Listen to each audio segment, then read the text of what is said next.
take it away and hear we can't wait to hear what you have to tell us today.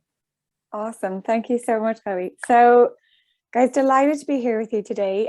First of all, thank you so much to Green Schools for having me. It's absolutely fantastic to be with you. Thank you for all the schools and teachers that are tuning in. It's really cool to see as you guys are all popping in and seeing where you're all from. Some fantastic school names and stuff as well.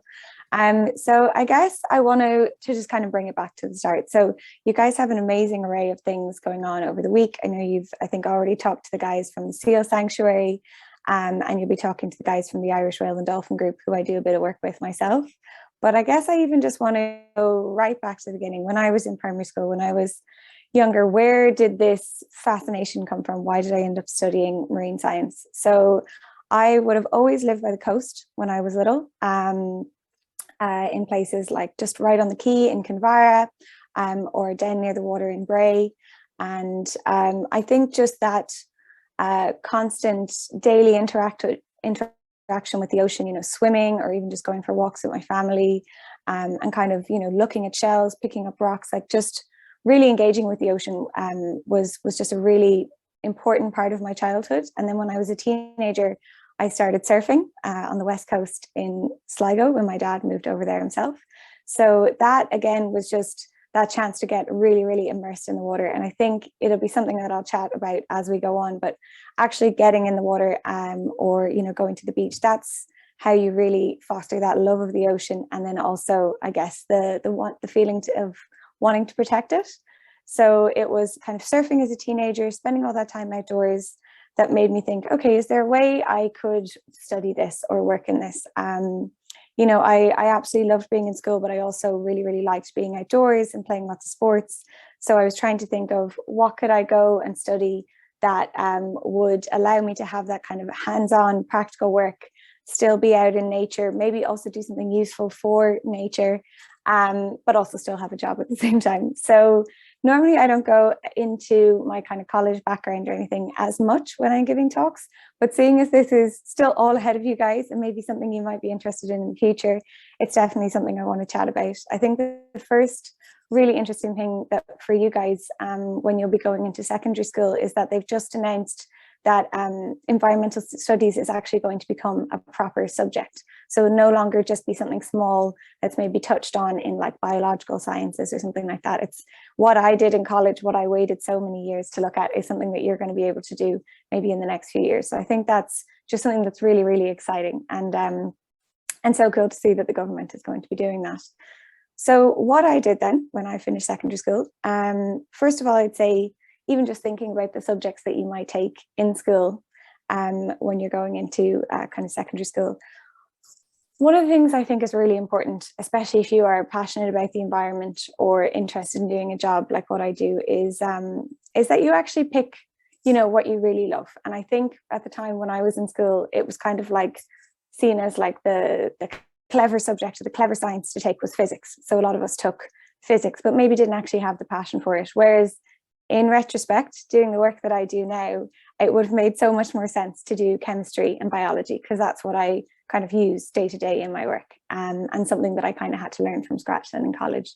So if that's something that speaks to you now, if you like playing with chemistry sets or, you know, studying the water and stuff when you go down to the beach, I would say think about that in the next couple of years, and it could really stand to you. So I did Earth and Ocean Science for my undergrad in Galway. I think a couple of the schools there are from Galway, so you're not too far away. So that basically means I studied oceanography and I studied geology, or I studied water and rocks.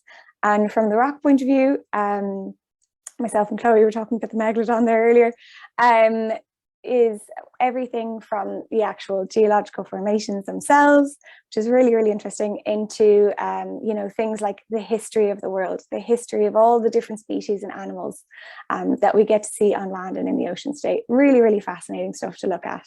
And then on the oceanography side, which is kind of what I went into, everything from the chemistry of the ocean. You know, there are like 37 different salts and minerals in seawater, looking at physical oceanography. That's things like how currents move and how waves move, which is great when you're a surfer to be able to understand it a little bit better. Really helps you read the weather forecasts. Things like atmospherics and understanding how our weather systems work. Very interesting in Ireland when it can be obviously so changeable. But yeah, and I just really loved getting to, I guess, see both this water and rocks, getting this idea of, you know, the bedrock of the ocean, the actual ocean itself. But the thing that I guess really felt like it was missing for me is I knew nothing about the animals in the ocean. And, you know, we all have grown up with, you know, cool teddies and toys of sharks and whales and dolphins.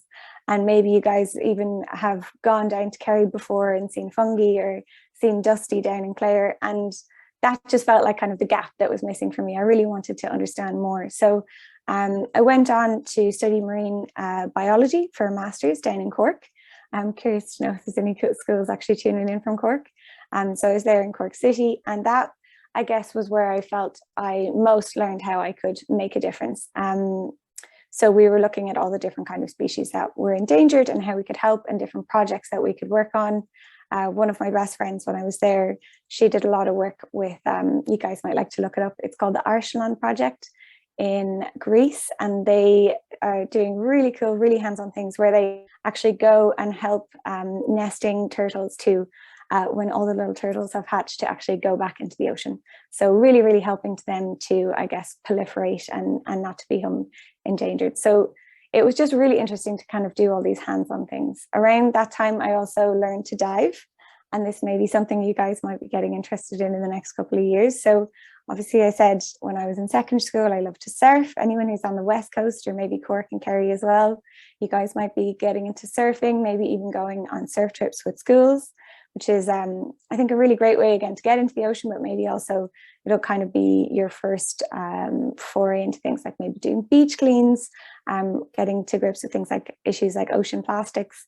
But I loved learning to dive as part of my course, because first you were learning about all these amazing animals and how they interact in the ocean, and then you're actually physically seeing it. And you definitely felt a little bit more like a marine mammal when you're in there with them, as opposed to just kind of observing them from the surface. So when I finished, I started working in the National Aquarium in Galway. And this would definitely be something I would recommend to all the teachers if it's within a kind of feasible distance for you guys, or you're doing any school trips. We used to run school tours for primary and secondary school, and it is just such a fantastic way for the class to learn about kind of the different marine animals all around the Irish coast, but maybe some of also the tropical ones. But they do really cool things in the aquarium there. Like they have Dr. Noreen, who has all sorts of interesting education programs. And then they also do a lot of other kind of very cool conservation work on the side. So when I worked there, one of my favorite jobs was we had dogfish nurseries, so dogfish called bullhuss. And basically we were doing a kind of breeding program. So just kind of helping to proliferate those Irish species that we would have just seen like right off the coast. And then we also did fantastic things like beach safaris, where kids would get to come and actually see all the different things that we were talking about. We'd go to the beach, we would look at fossils, we would look in rock pools and look at all the kind of different creatures and stuff that lived in there. So yeah, definitely a really great way to kind of see what native Irish species there are and just kind of learn about them. And then after I was working there, I started doing some projects and also my research project on the deep sea, which is not something that every marine biologist gets into, but I just found the idea of working at sea and living on a ship absolutely fascinating. So my special area that I went into was cold water corals. So you almost wouldn't think of corals as being something that you would see in Ireland. We see these beautiful videos and photographs of the Great Barrier Reef, or maybe places in the Caribbean with all these gorgeous colorful corals and people scuba diving and snorkeling. But Ireland actually has an amazing array of corals off our shores. The difference for us is we have something called cold water corals, and that's what I was looking at. So they actually live on the continental shelf. So if you have ever seen, and I would totally recommend actually maybe after this, if your teachers have some time, to check out it's called the Real Map of Ireland, and it's available on the Marine Institute's website. And basically you'll see that when you look at Ireland and you see our landmass, way beyond that, we have all of this continental shelf that is considered part of our, jurisdiction, or it's under our care. So when you count all of this offshore area, Ireland is actually, I think, a little bit bigger than Germany. So we become a very big player when it comes to kind of ocean research and conservation, kind of on the European scale. So just on the edge of that continental shelf, where the water drops into the deep sea. So continental water is maybe 200 meters deep, roughly, kind of sloping down from the shallow water off our coast to 2,000 meters deep into the deep sea. And it's all along those kind of beautiful, intricate canyons at that shelf is where we see these amazing coral reefs. So they have several different species that make up the reefs. But as these reefs have grown over thousands and thousands of years, we have these things called cold water coral mounds. And so when I would go out and look at them on a research vessel, we'll have a whole team of people that look at them in a different way. So you might have a geologist who will use a core to go through the mounds and look at how they are a great way of understanding our climate better. So by kind of looking backwards at our climate, we can help to model for the future. So there's a great researcher called Dr. Andy Wheeler, and he has a TED Talk called, I think it's something like A Grain of Sand. And it was from just one little grain of sand in one of these coral mounds that he was able to actually change the date of the ice age in Ireland by several million years. And it was just by looking at that one little piece of history in that coral mound.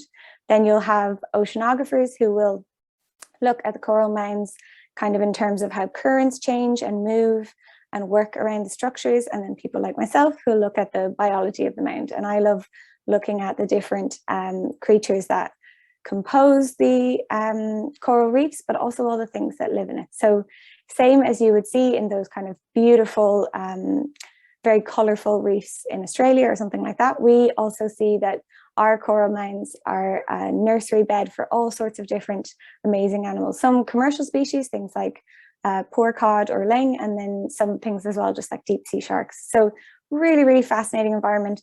Something that we almost never hear about in Ireland, but it's just so cool to look at. And we would have things like ROVs, which stands for remotely operated underwater vehicle, bit of a mouthful, where we can actually send down basically a robot that is attached to a very long tether back to our ship. And there will be someone in a little command center that can actually drive that robot, and we can record what we're seeing and even take samples. So when we are looking at those in the deep sea, it's amazing because it's an environment that you could never physically go to yourself. The pressure is so intense and it's so far away from the surface, it's not possible for divers to go. But by using these ROVs, we're able to kind of witness this environment for the first time. So again, I think maybe the Marine Institute's website or YouTube channel would be a great place to go to have a look at those if you'd like to put it in, and you could just put video cold water corals and you should see something. And that's just really, really fascinating. It's an environment maybe that you've probably never seen before, and you'd be amazed at these beautiful bright pink, bright white corals down living there in the darkness. So it's really, really cool. It's also, I think, one of maybe the really exciting pieces of conservation work that's happening in the next couple of years in Ireland. It's always nice to have good news. So when I was studying it, maybe 10 years ago, a few little pockets of where these coral mounds were called special areas of conservation. So that would mean there would be certain restrictions on things like no drilling for oil and gas, or maybe even if we wanted to do certain research on it, like any kind of coring, so that's also kind of a scientific drilling in the mounds, you would need permission for that. And then there would also be restrictions on things like fishing. But what's going to happen in the next 8 years, I think, 8 years until 2030, is Ireland is actually looking at designating 30% of our offshore area to become marine protected areas. So first of all, marine protected areas exist all over the world. They have slightly different names in different countries, different continents, but the idea being a part of the ocean that is very significant for different reasons. It could be It could be certain types of fish that live there, certain environments that are there. Maybe it's a breeding ground for something like whales or dolphins. And then the government will kind of sanction that that is going to be protected. So a stricter version of what I just mentioned, kind of no drilling, no fishing, things like that. And it really does make a massive difference. So a few years ago, I was living in Madeira, which is a beautiful, if anyone's looking for places to go on their next holiday, it's a beautiful kind of tropical island off the coast of Africa that's actually owned by Portugal. And we were doing a lot of diving while I was there.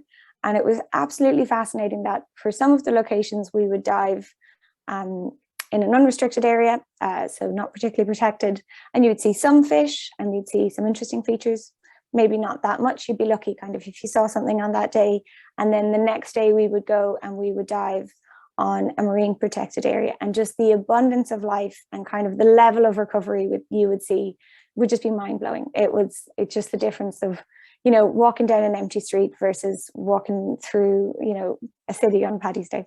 So that's just really, really cool to see. So if Ireland is going to be doing that, and I think there's a campaign, I think it's called the Fair Seas Project or something like that.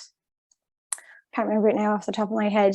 They're going to be the kind of main education body on that happening over the next 8 years. So definitely something really interesting to look at, and something that could be cool if you're doing any environmental studies in school to learn a little bit about.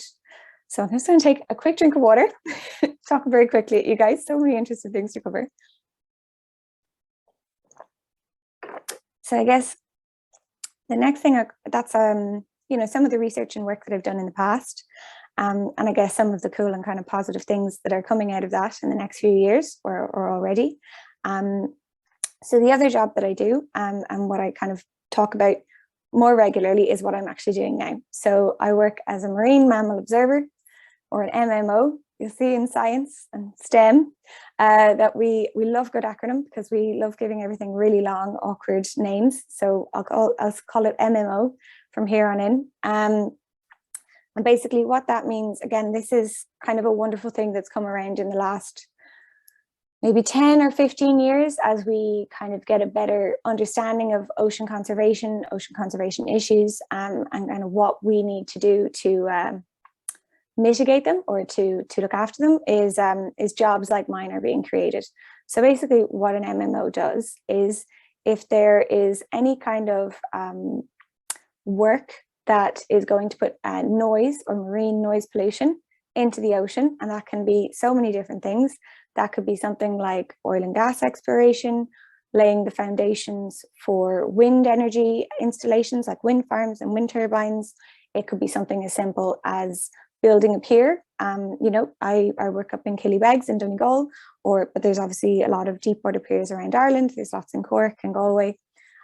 So any kind of marine construction, or even different types of research. So when we're doing things like seabed mapping, so that real map of Ireland that I mentioned, when something like that is getting generated, basically how that is done is you will have the survey vessel, the ship, and it'll have basically different forms of sound energy. That could be things like an air gun, or a whole array of them if they're mapping a really big area. And that's sending kind of a loud sound into the water. And so while it's fantastic for us because we're getting a really cool, really high definition map of something, it can have a really negative effect on things like marine mammals. So kind of specifically whales and dolphins, and to a certain extent also seals. So again, you guys are going to talk to the Irish Whale and Dolphin group, so they will probably tell you lots more about marine mammals. I'm not going to go into that too much. But basically, because they can be negatively affected by these noises, maybe something as simple as it being, you know, if it's not too loud, it could just be irritating. If you think of, if you've ever had some kind of construction going on outside of your house or outside of school, it can just be kind of really annoying. But it can also be as bad enough, you know, as giving them a fright, or even actually damaging their bodies. So my job is to make sure that doesn't happen. And that can be done in a lot of different ways. It's a really nice job for a marine biologist because it's a lot of observing behavior, and it's really nice to know that you have a very clear impact on the animals that you're working with. So say if I took, for example, the job I've been working on for the last couple of years up in Killybegs, while marine construction goes on while they fix their pier, I will be looking out for kind of any kind of marine mammal that could come into the harbour. And that could be any, like looking at an enclosed space, that could mostly probably be seals. So grey seals and common seals, which you might have chatted about if you were talking to the seal sanctuary, harbour porpoises, and to some extent bottlenose dolphins as well. So it's just looking out for them if they are present. You know, things like seals are obviously going to be hanging around harbours a lot. There's a lot of good chippers in Killybegs, so they're there for the snacks. And just watching them and making sure that their behavior is not changing, or if it is changing, or if they're maybe getting in too close a proximity to the construction, shutting things down, making sure we take the time to just be really, really mindful of the animals that are in the area. So it's an absolutely fascinating job. I love doing it. One of the really cool things where it can actually become quite hands-on and practical, as well as just doing the observation, is often we would be doing seal rescues and sending them down to the seal sanctuary. So I have a whole kit in the back of my car, and you could even find out a lot of the times when I would be doing those rescues, because seals, even obviously when they're small cubs, are actually still really heavy, is I would be working in conjunction with Seal Rescue Ireland volunteers. And a lot of the times that they may be whole families working together. So it could be, if you live in a coastal area, something really interesting that you could do with your own, you know, parents or family or friends, and see how you can get involved with that. So we have this kind of kit in the back of the car, like kind of a really big plastic tub, kind of like a big high walled fish box, maybe some old towels that you don't mind getting ruined, and then a kind of a big couple of litre bottle of water, plus some protective gloves and things like that, because you have to remember they are wild animals. They can bite. They don't particularly want to be rescued, even though you are going to be doing something very good for them. So you kind of have this safety kit ready to go in the car. And I would just say, yeah, always, as well as we kind of come into that season where there's a lot of pups and stuff as well, just be really mindful of not getting too close to them when they are on the beach. And if you do see one that's in distress, to call it into Seal Rescue Ireland, so someone who is trained can kind of handle it and deal with it. But it is just, yeah, it's fantastic to see. So we'll fill up that big bottle of water with seawater, so that we can kind of keep them cool if it's like a hot summer's day or something like that, and we have those towels wet and ready to go, and then we'll pop them in the car, and then just a fantastic relay of volunteers will usually bring them then down to the seal sanctuary, which is obviously very far away from Donegal, so it's a big long relay, and then often we'll do rescues on seabirds as well, and then that will go into Wildlife Ireland. So it's a really interesting job. It's really hands-on, and it's just really lovely in those days. Well, obviously it can be a sad moment when you have to do a seal rescue. It's also really wonderful when you see a couple of weeks later, it's down in the sanctuary, you know, maybe they had some kind of infection and then they've got treated with medication. You see the volunteers teaching them how to eat fish for the first time, and then you see them being released a few months later back, you know, to close to wherever their colony is. So that's just kind of a really lovely, really positive side of the job that I love. So I'm just going to grab another bit of water, sorry. So I guess that's kind of some of the different types of works that I've done, some of the different kind of really, I guess, positive things I've seen over the years as awareness kind of grows around marine conservation and marine conservation issues. One of the things that I really only started to think about in the last couple of years was kind of how does the ocean affect us? So we obviously talk all the time about how we affect the ocean, positively and negatively, but we don't always look at how it affects us. And, you know, you may go to the beach, spend a lovely day at the beach, and you feel great afterwards, but you don't necessarily think about why. So there are some really interesting research groups. One of them in Galway, you guys may have heard of her before, Dr. Eski Britton, and she kind of deals with the idea of the blue. So the idea of the blue mind is when humans are kind of get this relaxed or meditative state when they're near a body of water. So if you think of how nice it is to take just a simple walk by the beach, or how good you feel after you go for a swim, there's actually kind of a reason for that. So when we are stressed, or kind of, you know, flustered, we are giving off positive ions, which sounds like a good thing, but actually isn't. And when you are out in nature with a lot of moving water, so if you think surging waves, just even the movement of tides on a beach or something like a waterfall, they're actually giving off negative ions, and basically, kind of very basic, but the negative and the positive balance each other out, and that's why you get this lovely feeling of calm. So that's that kind of first very simple, I guess, way that the ocean calms or helps to relax us. But another great way for anyone who is maybe a swimmer, or if any of you guys have even started snorkeling and stuff yet, maybe even there's a few young divers among you, I don't know, is a really fascinating thing called the human dive reflex. So when I was in college and we were looking at that idea of the history of all the different animals and species in the world, of course, we ourselves, if you haven't heard before, the idea that humans actually evolved originally from being in the ocean. And so we've actually have some really cool features still left over from that aquatic time. So if you ever have someone say to you, oh, well, you know, if you need to relax or get refreshed or wake up, often you'll splash some cold water on your face. So we actually have this really fascinating thing called the human dive reflex.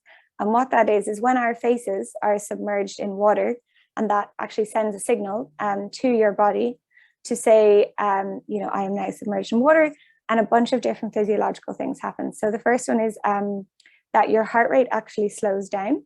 So it reduces your oxygen consumption. And then also sometimes you will get kind of a movement of your blood from your extremities into your core. So if anyone has ever heard of free diving, it's something I kind of got into last year. These are all the different things that we are kind of harnessing when we go free diving. So we get lots of oxygen into our body first by kind of breathing really calmly. And then when we have lots of oxygen in our blood, that's when we're going down and we're doing this dive, you know, without any tanks or anything like that. There's a fantastic, very famous free diver and spearfisher woman called Kimmy Werner, and I would totally recommend you guys check out her TED Talk. She talks a little bit about how she got into it and kind of how it works, and it's just really, really fascinating. Can I just check with you guys? There's some construction now going on outside my house. Can you hear it, or is it okay? No, we can't hear it. Okay, good. So, speaking of construction and noise pollution, I'm glad you can't hear it. But yeah, so that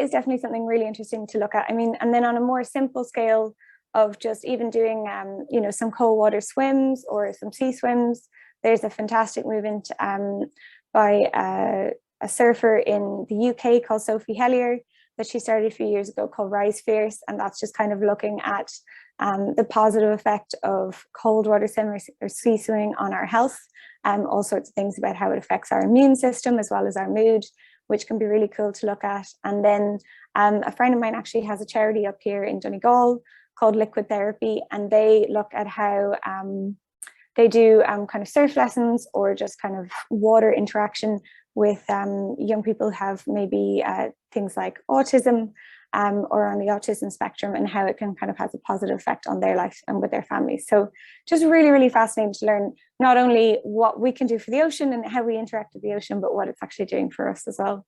And I guess the last few bits I wanted to cover just before we get to questions is some of the things that I've been learning about lately that I think are interesting for kind of the future of our ocean interactions, and maybe some of the cool research and stuff that's going on in Ireland and maybe also in the UK too. So the first one, and again, something that you guys may all be able to experience in the next couple of years or whenever you're going on your next holiday, is the kind of rise of ecotourism. So I was in Iceland a few years ago working on a project, and one of the things that I thought was so fascinating when I was there is I went out whale watching with a group called, I think, Elding Whale Watching, and they're kind of one of the best in the world for doing whale watching in a way that is very sustainable, very respectful for the animals.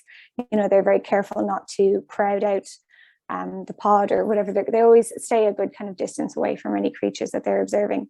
But what they were telling us about when we were there is that for the first time ever in Icelandic history, the ecotourism industry, kind of whale watching, snorkeling, diving, things like that, has actually outstripped the fishing industry. And I think, unfortunately, Iceland used to have quite a bad name for whaling as well. So they have actually found that they're more sustainable ecological practices are becoming more financially viable now than these more destructive practices. And it's just a really positive thing, I think, for the future. And you are starting to see it in other countries as well, where a lot of fishing boats and bigger fishing boats are being decommissioned and then retrofitted for something like whale watching, which is really cool, or something like diving. And then in an Irish perspective as well, something that I've been looking at a lot lately, and we were kind of doing some research last year with the Marine Institute when we were kind of finding the speakers when we were going to do the Oceans of Learning podcast, actually, which is a great resource maybe for you guys to look at with your schools in the future. We have quite a few episodes there. They'll be on Apple Podcasts, on Spotify, and all the different things, and on the Marine Institute's website as well. Marine.ie could be a great one to have a look at. But we were looking at how seaweeds are used in Ireland. So historically in Ireland, we had very regenerative kind of relationship with the ocean. Seaweeds were used as fertilizer, seaweeds were used as food sources. And now we're starting to see with research, a lot of really interesting different ways that seaweed's being used as well. So you may not have known that you've probably already used or eaten seaweed in some way. It can be used in pharmaceuticals, it can be used in cosmetics, it might be in your toothpaste as carrageenan, things used as a thickener. But there's going to be some really interesting things happening in the next couple of years with seaweed research. So one of the things that's really fascinating, there's a group in Ireland that's actually using seaweed as a food additive for cattle, and it's reducing the methane expulsion from the animals by about 30%, which is really significant, because cattle is actually quite a big source of methane and therefore greenhouse gas emissions. So just from using this simple little food additive, which I think is really cool. They can also, then we're starting to look as well at using seaweeds as food sources. And I would love to know actually if anyone here, maybe even in the questions and stuff, if you'd let us know, does anyone here eat seaweed as part of their diet? So I would love it in things like sushi and bibimbap, and using something like dulse as a great salad ingredient. But it's definitely becoming more normal, I think, in kind of the Irish and UK diet to be including seaweed. And one of the reasons it's such a fascinating crop is, unlike, the vegetables or the livestock industries, the farms that we would have on land, seaweed actually doesn't require any input. So because it doesn't have a root system, it doesn't need to be fertilized. It's just growing with the nutrients and everything that are available in the ocean. So there are some really cool farms in the UK and also in America where they are now farming seaweed as a crop, and it's both being sold as a food, but then also for those kind of pharmaceutical applications. And then because you are creating this, kelp forest system, you can grow all these different things together. So it becomes a multi-trophic system. So that means things from different trophic levels. So that's the seaweed at the bottom, maybe some species of shellfish like oysters or mussels, and then some fish as well. So it's this really kind of positive integrated system that doesn't require the kind of negative inputs that we would see in some kind of typical farming senses, lots of fertilizer input and stuff like that. So guys, I have been talking at you straight for a good 45 minutes now, so I see there are loads of questions, so I am dying to get chatting, I guess. Thanks so much, Finn. That was really interesting, just learning about all the different aspects of the ocean, I suppose. And I can see that there's loads of different questions there. First off, a few people in St. Dominic's National School do eat seaweed, as does Miss Feeney and some of the 6th class in Cracklow. So yeah, quite popular. Cool. So I'll just get a few questions there. So a couple of people, Shuan from 1st class and Evie from 3rd class, wanted to know, what is your favorite sea creature? Oh, that's a good question. I think I was obviously waxing lyrical about them there. I think it is probably Lophelia. So Lophelia pertusa is a stony cold water coral. I actually meant to have a piece to show you, and I've after leaving it downstairs. And that is one of the main reef builders in those cold water coral mounds that I was talking about. So I just always thought it was so fascinating that these kind of very delicate, intricate looking creatures are so hardy, that they're living in water that's only a few degrees in temperature, that they're living in complete darkness. And then when we see them on our ROV screen, they're these amazing fluorescent, beautiful orange colors. So just always really fascinated with them. Brilliant, thanks. And yeah, I think a lot of people still think that corals are plants, but they're actually animals. Yeah. Let's see. Noah from first class wants to know, do you have to swim into the sea to collect rubbish, or does machinery in the sea collect rubbish? Do you know anything about that? It's a bunch of different things, actually. So I can't remember where he's from. I think it was a young guy, I want to say Denmark or Germany, actually invented a couple of years ago this amazing machine that can take plastics out of the ocean. I think they trialed it on the Pacific garbage patch, but there is millions of different ways to do it. So sometimes when we are working at sea, we have special kind of nets that we use to take plastic out of the ocean. You can do it as simply as something like, sometimes when I go surfing and there's a bit of plastic, I'll stuff it into my wetsuit, throw it out later. But no, there's a great group that I work with called Clean Coasts, and you guys may have heard of them. But of course, yeah, this is how I got to find you guys. But they obviously arrange beach cleans, or facilitate how you could maybe do beach cleans with your school. So you don't have to get into the ocean. You could be doing cleaning just from the beach as well. Brilliant, thanks. So we've got a couple of questions here from Cracklow School. So they're wondering, first off, how does noise damage animals in the ocean? Yeah, so basically, if there is a really high pitched noise, like the marine construction I'm hearing, the construction I'm hearing now, I'm joking. It can do a couple of different things. So I guess one of the worst ones would be if there is something really loud, like a really loud air gun, or you may have seen a few months ago, we were very worried about military testing near Irish waters. That sound is so sudden that when it frightens an animal, it may cause them to surface really quickly.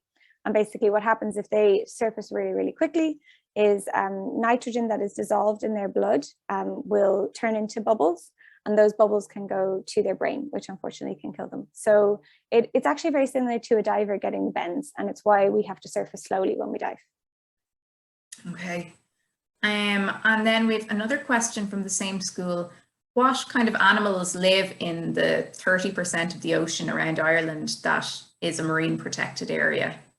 So we actually haven't designated our marine protected areas. That's something that's going to come in the next 8 years. So different probably research groups and NGOs will be, I guess, putting forward why they think certain areas should be protected. So again, it will be maybe things, it could be something like the Shannon Estuary, where there's a very big resident dolphin population.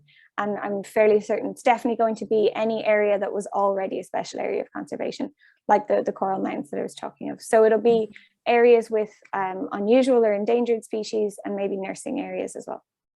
Okay, cool. So first and second class from Skull Katrina were wondering, is Irish coral under threat?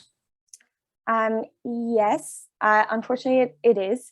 So when I was looking at my research sites, maybe 10 years ago, I have seen, in subsequent research in the years since I've been there, the main threat for them would be direct damage, which would be things like trawl fishing, actually getting trawled across the reef, which damages the reef and unfortunately kills the corals. And then the other threat for them is also ocean acidification, which isn't something we really touched on, but basically because the corals build their structure with calcium carbonate, as the ocean becomes more acidic, it becomes more difficult for them to grow.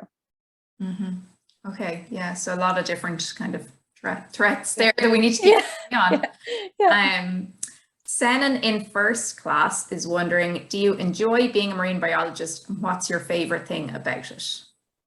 Yes, I definitely enjoy it. I think it can be hard sometimes because as we've even touched here in the questions, there's often quite a lot of negative things that you have to work with. But my favorite thing would definitely be, well, to be honest, doing talks like this and getting to engage with people about it, as opposed to just kind of working on it, but not getting to talk about it.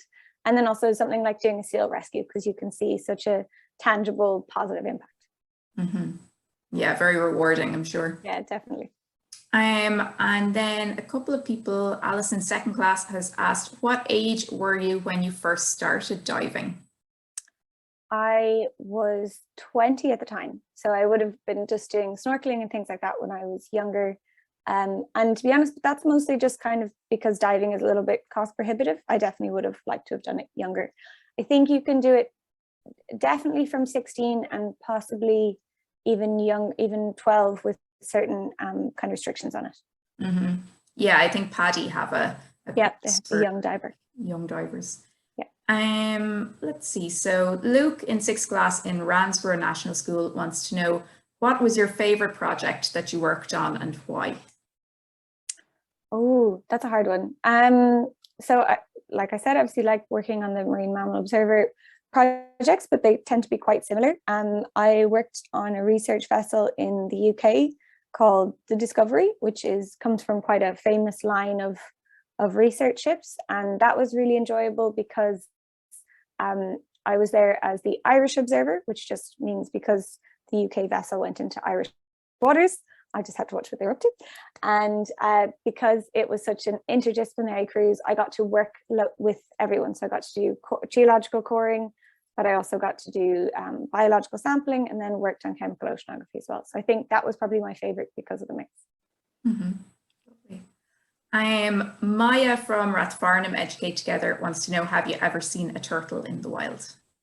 I actually haven't, and it's become a running joke with some of my biologist friends because I always seem to show up in the place where turtles are just after they've been there.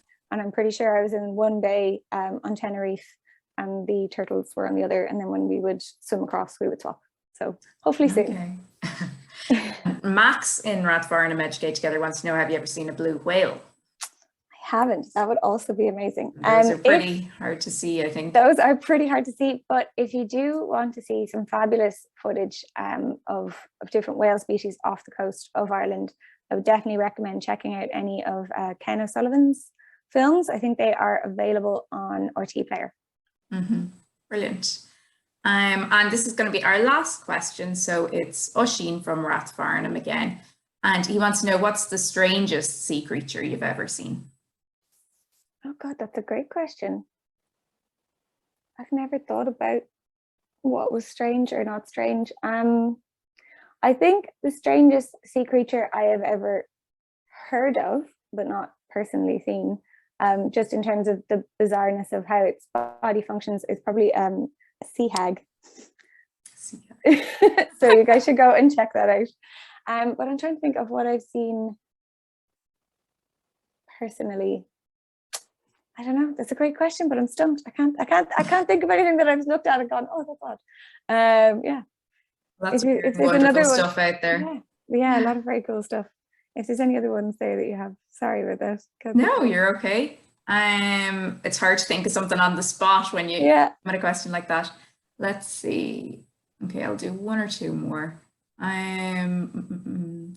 Ransborough National School want to know, what type of fish is most commonly overfished? Oh, that's a great question. So the two really obvious ones worldwide are cod and salmon. So a great thing to look at if you still like to eat fish is we never think about fish being in season the way we think about vegetables being in season. And there are better times of the year for certain types of fish. So for example, as we come into summer, you'll come into mackerel season. So looking at species that are less common. Also in Ireland, I think that we kind of have this vision when we look at food of, we always get that idea of meat and two veg. So we often think the same with fish, like one big piece of fish plus our veg. Whereas in other countries like Spain or France, they'll often have a lot of smaller pieces of fish together to still make up the same protein piece of the meal. So it might be something like sardines. So it's kind of switching that mindset. Okay, cool. Thanks so much, Finn. I think we better leave it there. Yeah, that's perfect. Gone over time slightly, but thank you so much. That's been so interesting. No, it was awesome. Thank you. Thank you so much to everyone for joining us today and for all your great questions. Sorry we couldn't get to all of them, but we really hope that you enjoy the rest of Marine Week. So don't forget to keep a lookout on our webpage for lots more activities tomorrow, and to share with us any of your work that you've been doing. So you can use the hashtag MarineWeek22 and share any photos of any artwork that you're doing or anything like that on social media with us. And we'll hope to see you tomorrow. Tomorrow we have a speaker from the Irish Whale and Dolphin group joining us. So thank you so much, everybody. Thanks for coming. And thanks a million again, Finn. That was really, really interesting. Thanks so much, guys. Bye. Thank you. Bye, Thanks, everybody. Lynn. Bye.